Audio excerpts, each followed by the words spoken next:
Well, it's probably a bit of an understatement, isn't it, to say that the world is not the way we want it to be. Over the last year, well, we know of the various problems and pains and sufferings that there have been in the world. The sufferings and death due to coronavirus. Just over a year ago, the death of George Floyd in America, sparking the demonstrations, the Black Lives Matter movement, and the terrible realization of racism, not just in America, but actually us confronted in this country, in our society, questioning, is that us as well? We know, don't we, of the looming environmental crisis. We've known that for a while, but of course that is ongoing. More recently, fighting in the Middle East and the terrible images we've had on our TVs of what's going on there, what has been going on there. And the pains of this world haven't just been out there, have they? They've been in our lives too. Some of us have lost loved ones, and we know those who have. We've lost loved ones in our church family. Many of us either are or know those who are struggling with serious illnesses or with mental health problems. And it feels like the number of those problems is increasing. To use an analogy that Mike Caine uses in his book Real Life Jesus, it feels like mankind is like a beached whale, struggling to survive, but slowly suffocating as its lungs are crushed under its own body weight. We struggle just to exist. It feels like we as mankind are just struggling. Now, that's a pretty depressing way to start a sermon. You came here this morning, maybe hoping to be uplifted, and start like that, your hopes are dashed. But if we step back, I think we have to admit that though we like to think mankind is making progress, as Mike Caine puts it in his book, for all our progress, we show no signs of being able to eradicate pain and suffering that blights our world. Whether we're surfing the internet in our high-rise apartment block in Manhattan or lighting a fire outside our tent in the Sahara Desert, it makes no difference. Our experience of being human is inextricably bound up with an experience of sadness.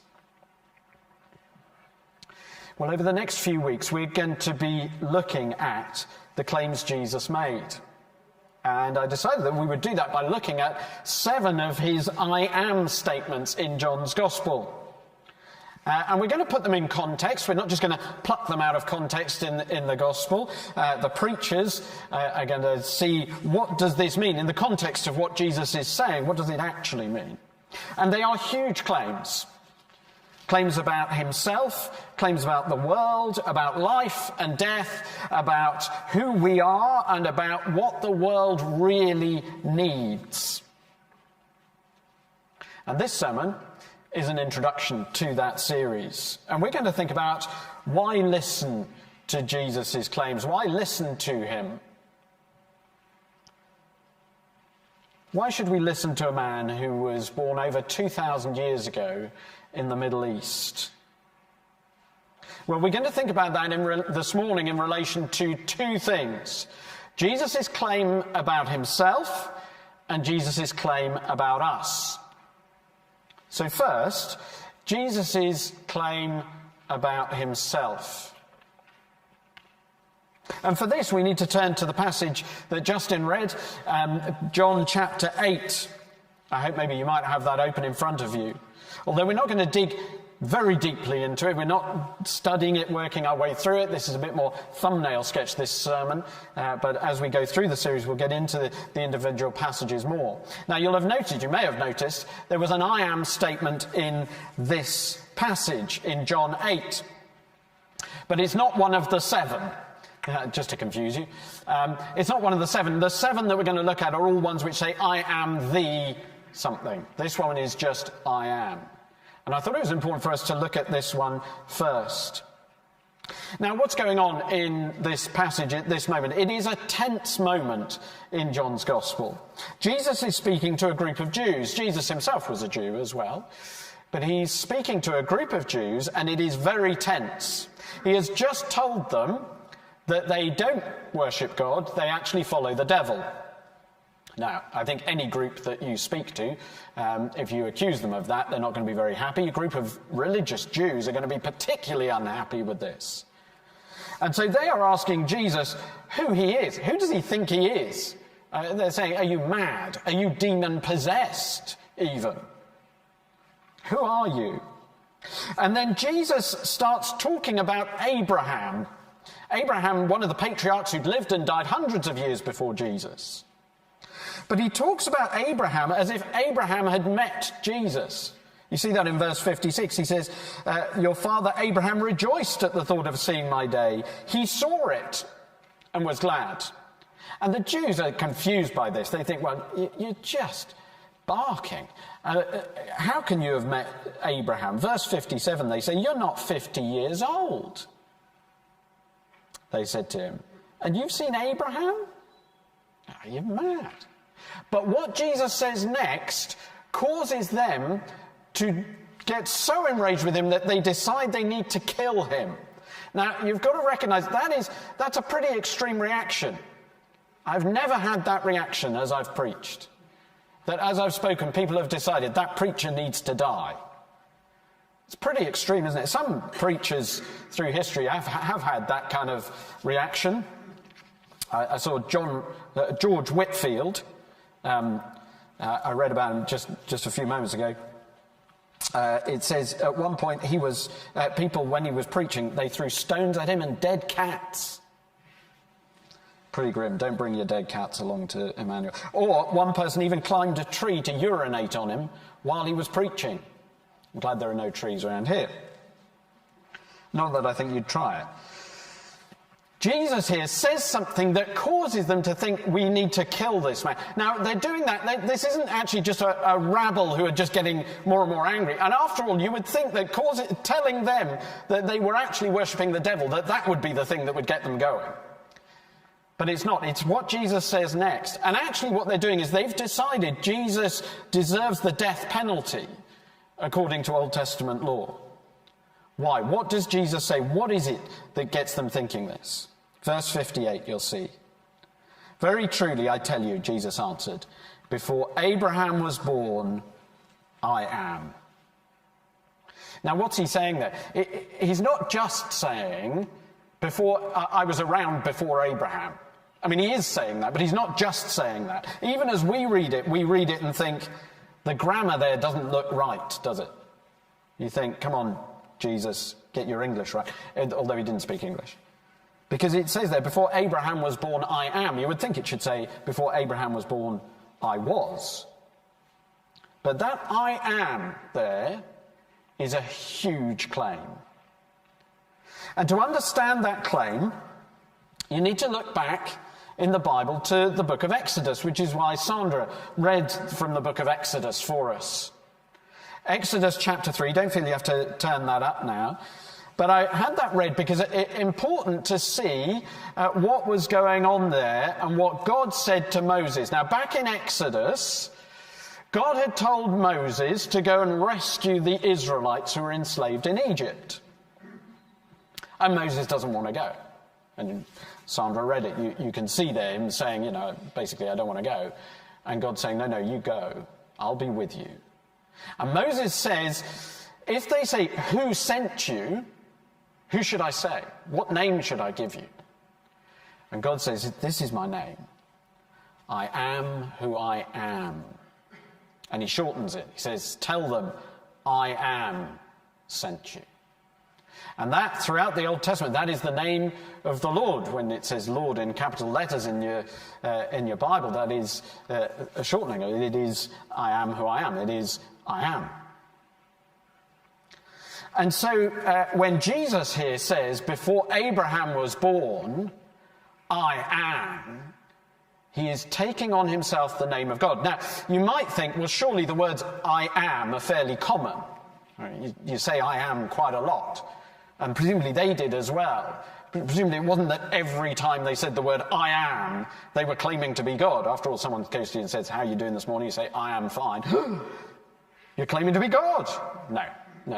And there are plenty of times in the New Testament, there are times in the New Testament where people say, I am. They're not claiming to be God. But here is clearly one where Jesus is, because it just doesn't fit otherwise. He is making this claim, and the Jews in front of him know he's making this claim. Hence the picking up stones to kill him. They know what Jesus is claiming. And this isn't the only time when Jesus does this, where it's obviously him saying, using the name of God, I am. He does it as well when there's a storm on the lake. The disciples are out in their boat and they're fearful.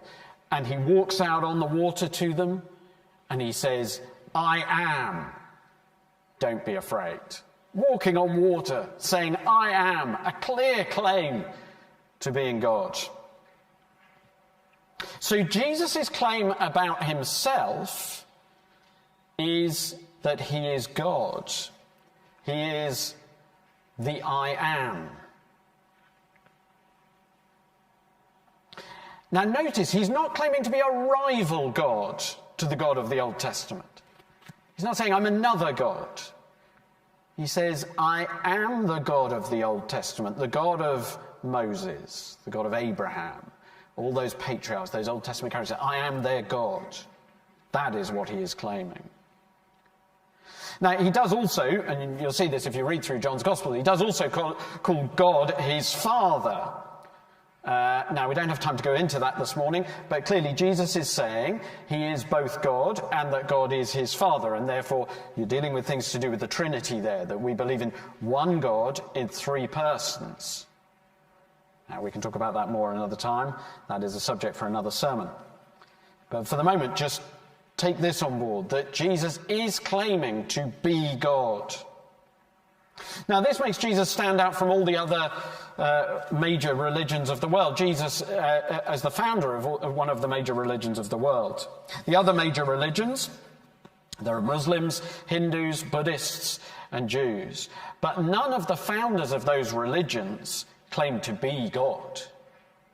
They might claim to point you to God or say that there isn't a God, point you to enlightenment, show you how to get there. They may claim to be inspired people, enlightened people, but none of them claim to be God apart from Jesus. So why listen to Jesus? Well, if he is God, he is claiming the highest possible status. His words are timeless, the words of the God of this world. So it's important to ask, as we go through his claims, as we go through the next few weeks, is he who he claims to be? If he isn't, then I would suggest ignore him. Forget about what he says. If he's wrong about who he is, why trust him about anything else? And don't fob him off with this idea that he might just be a wise man or a good teacher. If he is wise or a good teacher, would he be claiming to be God and yet not be? But if it is true, if he is who he claims to be, we must approach his words with humility, mustn't we? Not assessing them, but letting them assess us. So Jesus' claim is to be God. Now be aware of that. Some will say, oh, Jesus never claimed to be God. He did, very clearly. You get this in this passage. You can see it in John chapter 10 as well, where the Jews decide to stone him again. And verse 33 of chapter 10, if you want to look it up later, it says, we're not stoning you for any good work, they replied, but for blasphemy, because you, a mere man, claim to be God. The Jews of Jesus' day knew what Jesus was claiming. So Jesus is claiming to be God. We must pay attention to his word. But second, why listen to Jesus' claims? Because of Jesus' claim about us. You see, with the religions of the world, one of the questions that you could be asking is, what relationship do they say that God, if there is a God, has to humanity? Some believe that if there is a creator God, he, like a watchmaker, he sort of set the thing up, got it going, and then left. And therefore mankind is just abandoned, left to our own devices. What is Jesus claiming about his relationship to us? Well, Jesus came to us, came to this world, was born on earth, but what for? If we're a beached whale, struggling on the beach, struggling to survive, what does Jesus come to do? Does he come to sympathize with us? To put wet towels on us to try to help us to ease our pain? Does he come to instruct us, shout instruction at us, tell us how to survive, how to keep going? Does he maybe demonstrate to us how to live? Well, let's see what Jesus says. I'm going to put up on the screen all 7 of the I am claims of Jesus. There they are. These are the ones, so we're going to be looking at these throughout the next few weeks. And just notice, as I just read them out, what do you get from these to say, what's the relationship Jesus is claiming with humanity? So he says, I am the bread of life, I'm the light of the world, I am the gate, I'm the good shepherd, I am the way, the truth, and the life, I am the resurrection and the life, and I am the vine. Now, some of those you'll go, well, I have no idea what you're talking about, because just from that title I can't tell, so maybe the gate or the vine. But there are some there where you go, actually, we can pick up something straight away. And I found it helpful just to list them and to look at them and say, what is Jesus claiming here about humanity and his relationship to us? Notice, I'll just pick out a few. He says, I'm the bread of life. Bread, that's a basic food substance, isn't it? Without food, we die. The light of the world is, well, without that, we're in darkness.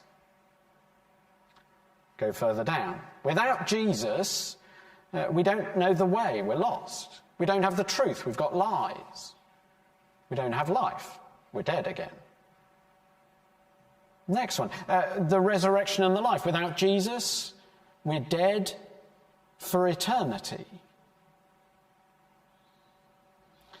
But with Jesus, he is claiming, with him, we have life. Now, that doesn't just mean existence. When he talks about life, as you go through John's Gospel, if you were to go through it, you'll see he's talking about not just existence, but life, real life, life in all its fullness, life which is totally satisfying. That's what he's talking about. Yes, existence, but more than existence. He's saying with him, you've got the bread of life. With him, you've got light. With him, you've got the way. You've got truth. You've got life. With him, you've got life for eternity. What is Jesus claiming about his relationship with humanity? If we're like a beached whale, he is saying, I'm the ocean.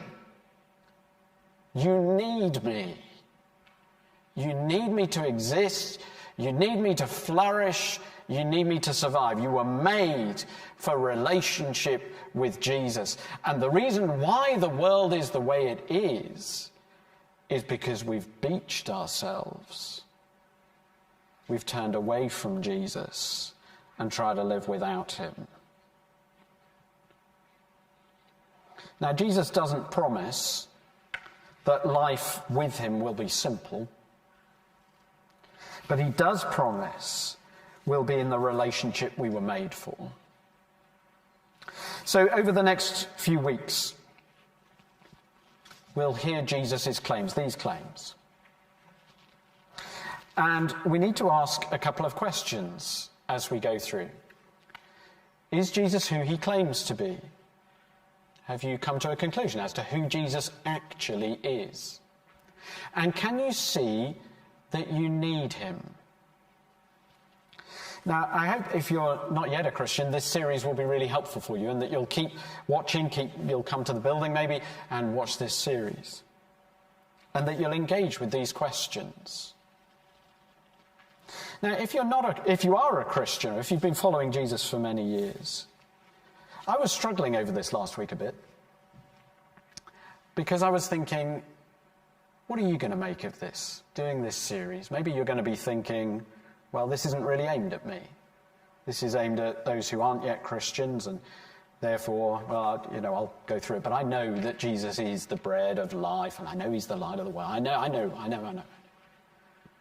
And so I was trying to think, well, what's the application? What's the application for you, if that's true of you, for me? And then yesterday morning, it was my day off, got up to do my Bible time, read my bits of the Bible, and was then coming to pray. And as I began to pray, I was thinking, I was just feeling a bit low. Yeah, nothing major, but just feeling a bit down, feeling a bit... And I thought, why? Why is that? Tomorrow, it was yesterday, tomorrow I've got to get up and I've got to preach about Jesus being the bread of life. Totally fulfilling, utterly satisfying. And here I am, sitting here in my own quiet time, feeling, how can I do that? And I thought, well, what is it? What is it that you want? What is it that would make you feel fulfilled, feel better, feel good? And I thought, well, I'm feeling low because I'm not going to go through them. I've not got X, Y, Z. I've not got this and that and the other in my life at the moment. Or, you just sort of feel a bit, just don't have that. And then I thought, Bart, you've taken your eyes off Jesus. Do you know what you have in Jesus? He's the bread of life. The reason you're not fulfilled is because you think that you'll be fulfilled by having those other things. But you've got Jesus. And I thought, Bart, I think you need this sermon series too. Because you need to come back to Jesus and recognize what you have in him. And so I confessed to God. I said, God, I'm sorry. I'm looking at these other things and things that I don't have. And I fixed my eyes back on Jesus. It didn't take long, but it was so uplifting. And I thought, yeah, Jesus is the bread of life. He is the light of the world. And I'd be surprised if I'm the only one who feels, actually, you know what, I think I need this series too. Because it wouldn't surprise me if there are some who will go away from here thinking, I know Jesus is the bread of life. I know he's the light of the world. And we'll go away feeling just a bit down. Maybe depressed, maybe a bit low, maybe just feeling, it's just hard. And although we know Jesus is these things, we kind of actually don't live it out and we don't experience it. And we actually need to come to God and say, God, I'm sorry that I'm really looking for fulfillment in a whole load of other things. And I need to come back to Jesus and his claims. And so will you, as we go through this series, come back to Jesus, the bread of life, the light of the world, the resurrection and the life. And bring to him your confessions of where you've been looking elsewhere. And recenter your life on Jesus.